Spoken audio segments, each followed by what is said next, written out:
Primero, en el cliente nosotros en el cliente descargamos el WAMP server que tenemos que subirlo al servidor, ¿cierto?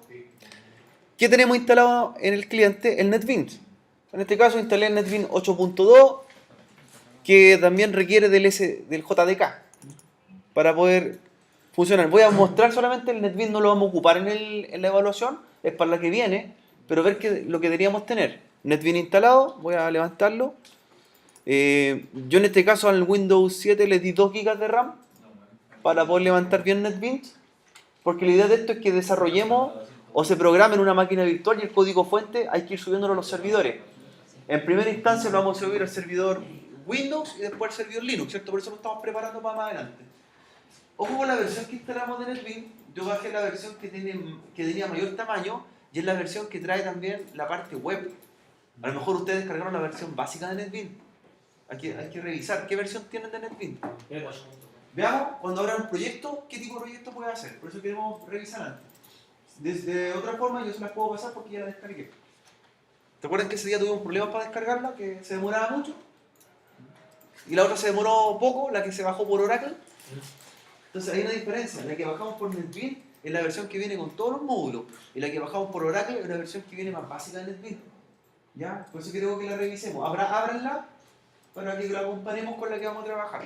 ¿Ya? De todas formas, no la vamos a ocupar todavía, pero sí para que sepan cuál es la que hay que tener instalada. ¿Ya? En el help, en about, aparece la versión. De hecho, creo que la pueden actualizar. Dice que es la 8.2. Pero lo importante es que cuando creen un proyecto nuevo, le aparezca que el proyecto se puede hacer tanto en HTML como en PHP. Vean si le aparece. Porque la versión estándar de NetBeans viene con Java, pero no trae para la parte web. No trae HTML ni PHP. Y nosotros vamos a ocupar esta parte, la programación web. No la trae, ¿cierto? Entonces ahí vamos a tener que pasar la otra versión e instalarla. Si yo las puedo entregar y la copian en la máquina virtual. ¿Ya? ¿Cierto? Le aparece Java, Java Web y nada más. Nada más creo. ¿Sí? Nosotros necesitamos PHP porque vamos a hacer las conexiones a las bases de datos y la parte de HTML para hacer la interfaz de la aplicación. No vamos a ocupar nosotros Java, vamos a ocupar estos módulos. El HTML5 con JavaScript, que se viene con unos frameworks, los trae preparados, que viene con Node.js, por ejemplo, para poder hacer una aplicación bastante atractiva, ¿cierto? Formulario y todo eso, que es lo que parte web. Pero ¿cómo conectamos nosotros después a la base de datos? MySQL lo vamos a hacer con la parte de PHP. Entonces también tiene que tener eso en el NetBeans. No lo tiene, ¿cierto? Ya, eso tenemos que cambiar. Eso tenemos que cambiar. O lo otro, hay una función que permite actualizar en chequear para actualizaciones se puede bajar la versión más completa de ahí mismo. O si no, la copiamos nosotros, yo se las paso y la instalan. Pero como les digo, ya tenemos algo que cambiar. Hay que cambiar de versión de NetBeans, ¿cierto? La que tiene todos los módulos. Eso es la primera parte. La segunda parte es que yo les pedí que instaláramos un programa que se llama FileZilla. ¿Para qué nos va a servir FileZilla? Es un cliente FTP para que nos sea más fácil subir las cosas al servidor. ¿Ya? Vamos a ir revisando. Entonces, primero voy a probar conectividad hacia mi servidor desde el cliente. Ya tengo respuesta de ping. Y ahora voy a probar el FileZilla. Recuerden que nosotros instalamos ya el servidor FTP. Entonces el FileZilla Client es una interfaz bastante amigable que nos permite hacer lo siguiente. Nos guarda los datos y así no tenemos que estar cada vez poniendo la contraseña y la dirección IP del servidor FTP. Y también nos va a permitir para administrar el Linux. De hecho, cuando hagamos código lo vamos a subir a las dos máquinas. ¿Cierto? Vamos a subir el código fuente a los dos servidores y no debería notarse la aplicación. Debería ser la misma. La misma base de datos vamos a tener creada después, el mismo código fuente y lo vamos a subir a los servidores tanto libres como el de pago. Entonces, primero el IP en la parte servidor, la dirección IP de su servidor Windows Server. El nombre de usuario, ocupemos el usuario que creamos, porque tenemos dos usuarios, el administrator y el que crearon ustedes. Ocupemos el que creamos nosotros. Ya, por un tema de seguridad, no ocupar el administrator. La contraseña de usuario. ¿Y qué puerto? 180. No, 21. 22. El protocolo FTP el 21. Protocolo FTP 21. Entonces deberíamos probar dirección IP, usuario del Windows Server, contraseña, puerto 21. Y luego conexión rápida. De ahí debería entrar y estar en la carpeta remota del servidor. En la izquierda tenemos la pestaña local, nuestro Windows 7, y acá tenemos el Windows Server, ¿cierto? La carpeta que configuramos web. De hecho, está el código de la página por defecto. ¿Ya? Estamos en el cliente, recuerden. Estamos en el cliente. Y entonces veo dos pestañas, la pestaña local y la pestaña remota. ¿Cierto?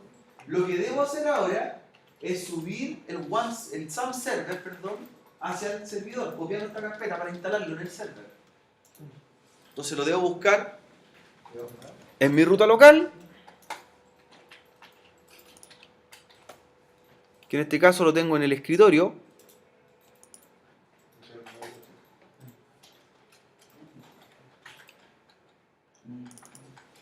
Y copio el WAM o SAM server, lo subo a la carpeta remota. De ahí ya tengo el instalador que era de 28 megabytes en el servidor. Eso es lo que necesitamos, subirlo al server. En el server no se descarga nada por seguridad, ¿cierto? Todo lo que yo quiera descargar lo bajo del cliente y lo subo al servidor. Entonces lo debo copiar el programa acá. Esa es la primera parte que vamos a hacer. Creo que muere. Ya. ¿En qué parte o en qué carpeta del servidor quedó esto? Recuerden que nosotros cuando configuramos el servidor FTP en el Windows Server hicimos una carpeta que está dentro de inetpub www.rot y esta es nuestra carpeta que tiene los permisos para subir archivos. ¿Sí?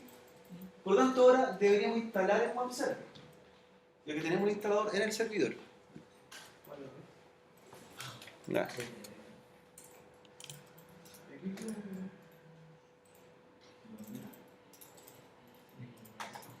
De hecho nos pregunta, ¿cierto?, que si queremos dejar o aceptar o cancelar este programa porque fue descargado de una página, ¿cierto?, no segura. ¿Y qué es lo que instala?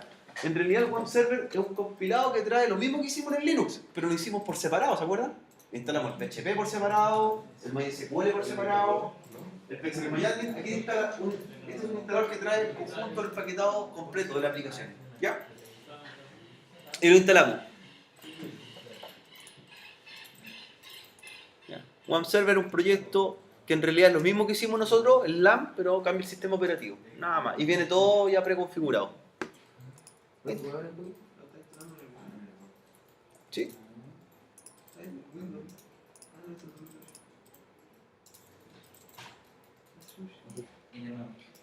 Ah, no la jodieron, no tenía vuelta.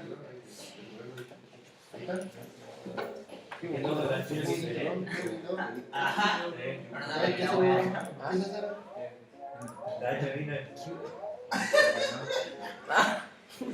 Ya. Cuando pregunta, hay una parte que pregunta los parámetros que darle el nombre al equipo.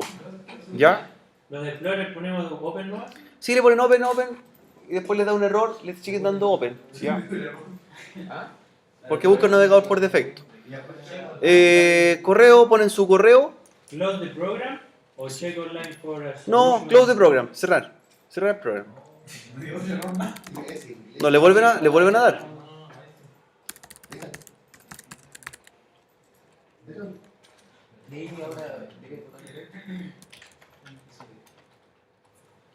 Ponemos el de Ya, ponen su correo. Ignarat. ¿Sí? Ya. Y en SMTP, ¿cierto? El parámetro que colocan ahí es la IP de la máquina. Cambian el localhost por la IP. Todos hacían la ¿La IP del servidor? La IP del servidor. Ya. La IP Todos del- hacían la ropa, bro. con ALGR o al 64. y luego dice Launch Web Server.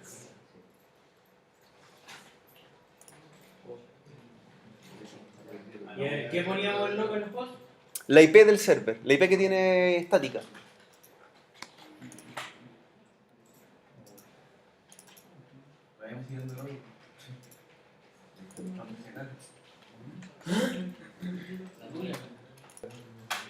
Ya. ¿Ustedes se acuerdan que levantamos Internet Information Server en un principio? Entonces lo que pasa es que ahora hay dos servidores al mismo tiempo corriendo en la máquina. Está el de Windows y el de Linux. Entonces vamos a bajar el servidor de Windows. Es el conflicto que da, porque los dos ocupan el mismo puerto de comunicación. Entonces, para dar la solución al problema, nos vamos a ir, ¿cierto?, al servidor, a herramienta administrativa, y van a ir a, ¿cierto?, la pestaña Internet Information Service Manager. ¿Cuál de los dos? Manager. El otro 6.0. Manager. ¿Ya? Solo Manager. Y lo que vamos a hacer,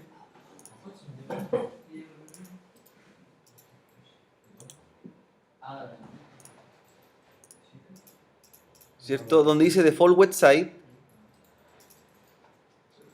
me está indicando que este sitio que está corriendo en el servidor web está ocupando un puerto. Tenemos dos opciones: o bajamos el de Microsoft o le cambiamos puerto al de Microsoft para que el de Linux sea el 80. ¿Ya? Porque ahí aparece en qué puerto está trabajando. El 80. Si yo le pongo el puerto 81, se acaba el problema. O lo otro es que baje este servicio. Tengo dos opciones. ¿Ya? O enviémosle. ¿Ya? Por ejemplo, si lo detengo, ya la página de Windows no se va a ver y la que va a correr va a ser la la que hicimos en el web server, la de Linux. ¿Ya? Entonces le puse stop. O lo otro es que yo lo abriese acá, ¿cierto? Editara este sitio y ahí le cambiaría el puerto. ¿Se fijan que aparece puerto 80? Después lo modifico por el puerto 81. Tengo dos opciones. Si lo detengo ya no tendría problema. ¿Ya? Ahí aparece el puerto. Puerto 81. Lo bueno de esto es que nosotros podríamos tener varias páginas y cada página correría por un puerto distinto. Lo puedo cambiar aquí arriba, donde dice Basic Setting. Ahí. Entonces, Default Website, Basic Setting, Binding, arriba. De ahí dice puerto 80. Yo lo puse en 81. Así para que no me dé conflicto de puerto.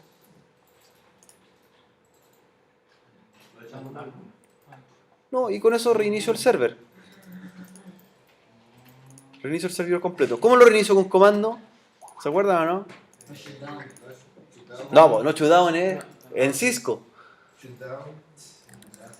Shutdown S, shutdown A, R, R. Ya. Ahí lo vamos a reiniciar.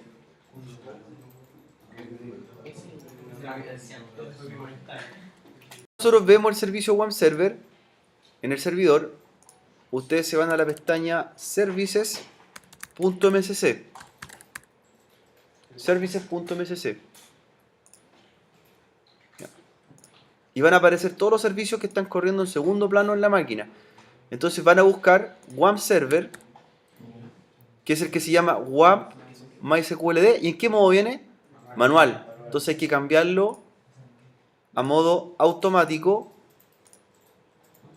y damos Start.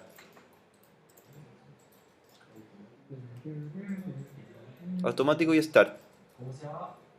WAMP dice WAMP MySQLD.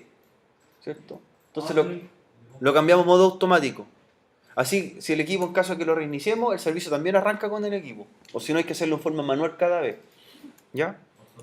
En automatic. Hay dos, está automatic y está automatic delay, ¿cierto? El delay start es que espera un minuto para que arranque. En cambio, con el automatic, apenas inicia el sistema operativo, el servicio también corre con el sistema operativo. Entonces ahí nosotros lo modificamos.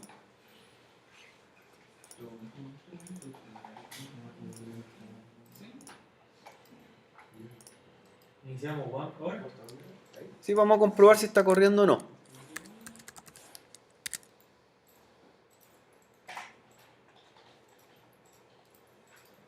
Vamos a ver si levantó o no levantó.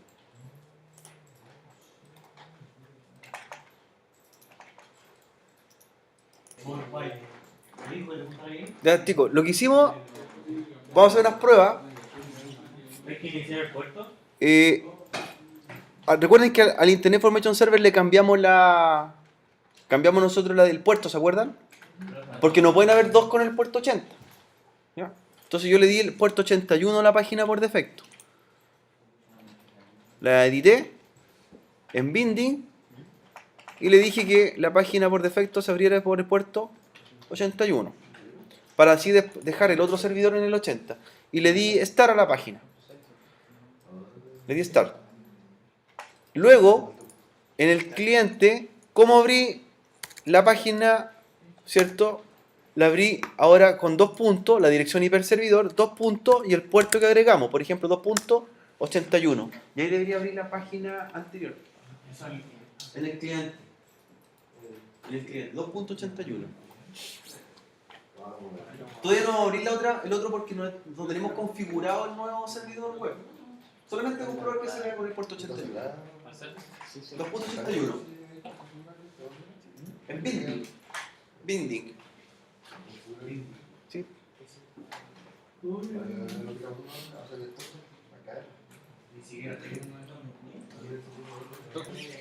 Ya, la última parte que nos queda por hacer, por lo menos por hoy día, es habilitar el acceso remoto al servidor. La idea es que ya no estemos directamente en la máquina, sino que la manejemos desde el mismo cliente. En el cliente vamos a programar, vamos a subir los archivos y también debemos controlar el servidor. ¿Ya? Aquí nosotros no vamos a ocupar ninguna herramienta, ningún software, sino que vamos a habilitar las funciones del servidor para manejarlo de forma remota. ¿Ya? En el Windows Server, entonces ustedes ahora van a ir... ¿Y qué hacemos con el WAN? No lo hemos terminado todavía. O sea, mañana no seguimos esa parte. ¿Ya? Mañana seguimos la segunda parte con el puerto 80. En el servidor, ustedes se van a encontrar lo siguiente. Van a ir a My Computer, van a ir a Propiedades, Properties, y se van a ir a Advanced Setting. Advanced Setting. Advanced Setting. ¿Ya? Le dan continuar. Y ustedes van a encontrar una pestaña a la derecha que se llama Remoto. Entonces lo que van a hacer es habilitar las conexiones remotas, que es la del medio. Hay dos tipos de conexiones remotas. Una que es cifrada y otra que es cifrada pero más alta. Vamos a ocupar la cifrada intermedia, que es la del medio. Dice permitir conexiones remotas, ¿cierto? De cualquier versión de Windows Server. Y ahí van a elegir, ¿cierto? Donde dice seleccionar usuario, ¿con qué usuario quiero conectarme de forma remota? Deberíamos estar nosotros ya, agregados, ¿cierto? No debería estar el administrator, ¿cierto? En caso que esté, lo sacamos de ahí, lo removemos, por seguridad. Y ahora, ya, por ejemplo, si no está su usuario, yo lo busco ahí mismo. Añado, en caso que no esté mi usuario, Advanced, Find Out, y ahí aparecen todos los usuarios del sistema. Y ahí, en caso que usted no hubiese estado, pincha y se agrega. Y ahí agrego el usuario que no aparecía. Y en el caso del administrator lo remuevo, lo pincho y lo remuevo, en caso que aparezca. Ya, y ahora tenemos que probar la conexión remota. Le dan OK. Y ahora para ver que nos podemos conectar desde el cliente también remotamente, en el cliente usted va a abrir, ¿cierto?, el aplicativo que se llama Conexión a Escritorio Remoto. Ahí lo busca, desde el cliente. Conexión a Escritorio Remoto. Pincha y pone la IP de la máquina, de su servidor. ¿Ya? Desde el cliente. La idea es que ya no trabajemos en el servidor, sino que todo lo hagamos de forma remota. ¿Ya? Todo de forma remota. Le da OK, ¿cierto? Agrega su usuario, que es el mismo que está ocupando para el FTP y el mismo que está ocupando para entrar. La contraseña. Y le da aceptar.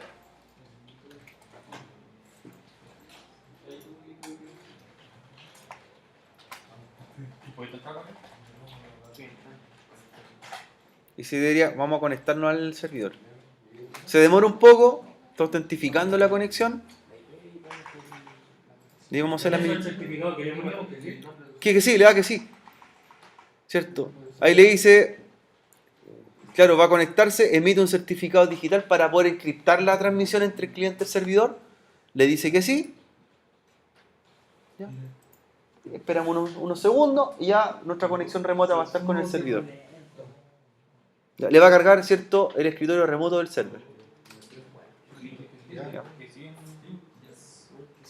De esa forma, nosotros podemos tener la otra máquina minimizada y no tenemos que estar trabajando directamente en el servidor. Po. Lo único que tenemos que hacer es pues, iniciarlo, levantarlo.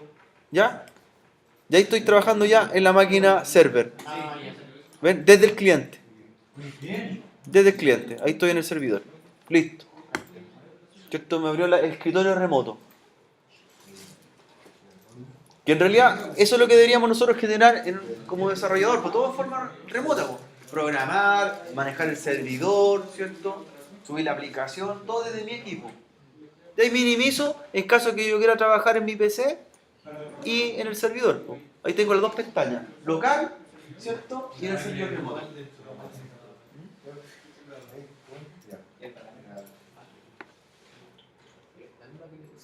¿En cuánto? ¿El primer error?